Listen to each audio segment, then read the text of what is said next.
Hi, welcome to this part of my review featuring NieR Agaku. If you haven't seen the other parts of my review featuring this tabletop RPG based on the NieR Automata video game, please check out the playlist in the description below.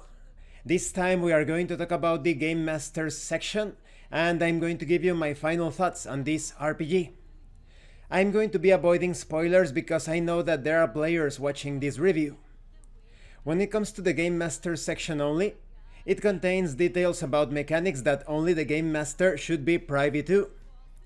When it comes to corruption, certain actions and certain environments may expose a player character to corrupting influences, such as the logic virus.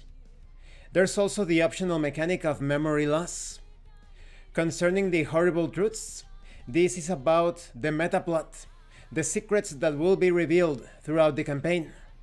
Then we have information on the optional models, such as the E models, which are often covertly deployed and given another type of designation.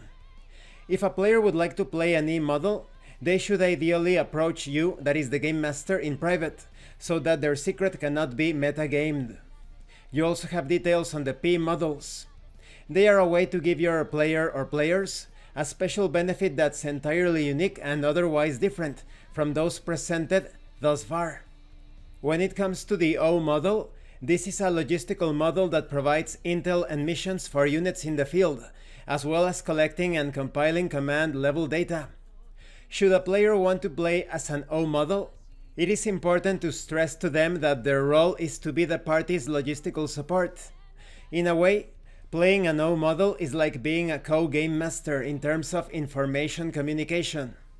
O models do not have traditional stats. Instead, they are able to take control of another player's pod. This temporarily buffs the POD's or pod's action and style. Then we have information on how to generate NPC stats quickly.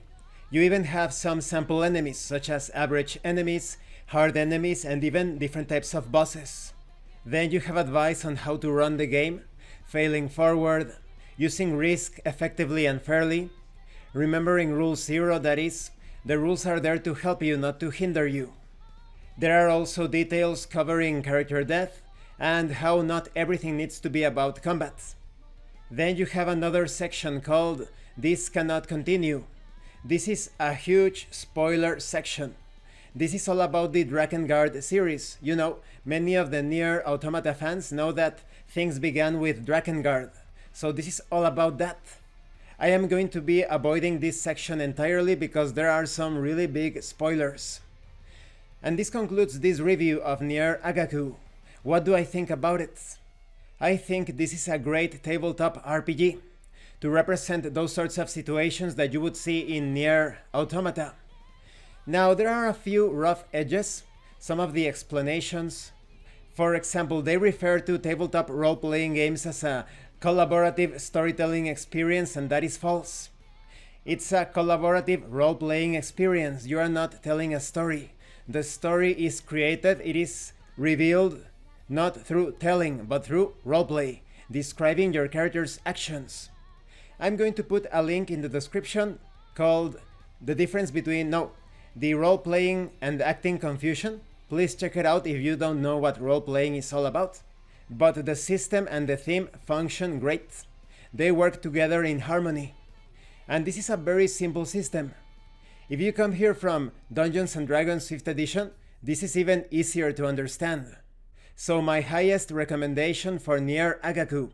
And after all, it is free. But authors like this are the ones that the companies should be hiring to produce the official RPGs, instead of the Steamforged Dark Souls fiasco. These are the sorts of people that you want when designing a tabletop RPG, not using an existing system and translating it horribly in terms of rules mechanics. No, in the case of NieR Agaku, this is an original system. There are some similarities with other RPGs, but it feels like its own thing. So definitely check it out. Thank you for watching my review, and thank you for your likes and your comments. If you have any questions or comments, please let me know. And thank you so much to those of you that are going the extra mile to support the channel. If anyone else wishes to further support the channel, the information on how to do that will be in the description below. And remember, it is better to roleplay and fail in character than not to roleplay and fail as a player. Once again, thank you, and see you later.